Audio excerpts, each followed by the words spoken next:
I তো শুরু থেকে সিঙ্গেল বুঝছেনি কান্না মনে হয় ফ্যাম করতো ফ্যাম করতে না করতে ধোকা খাই বই রয়েছে একবার এরা দেখি চুলগুন বড় বড় মনে করেন থ্রি পিস হিন্দি দাঁড়াই রয়েছে হিসের তো দেখি আমি ক্রাশ খেয়ে গেছি তো মনে মনে ভাবলাম যে আজ যাই এতিরই প্রপোজ করাম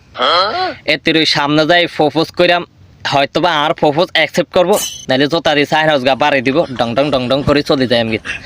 তো হিম্মত লইছি আর কি হাতের প্রপোজ করিয়ে আলাইম বুয়ার মধ্যে মনে করেন হইলা ফ্যাম তো একটু ডর ডর লাগে তো বুয়ার মধ্যে স্যাপ সুতা দিই আর কি বালা করে ডলি মালিশ করি তারপরে আগেই ফিলিংস আইয়ে যে হাতের সামনে তো দেখলে যে কেমন লাগবো কেমন ফিলিংস কাম করতে আছে হিসেব তো দেখি এত ভালো লাগে জাউরা গোলামের ভিতরে সামনে যাই দেই আর রুমালিকটা উল্টাই গেছে যাইয়া দেই জাউরা গোলামের ভিতরে বেড়া মোর ভিতরে এতদিন দাঁড়ে এই পাকিস্তানি ঘরে কে এই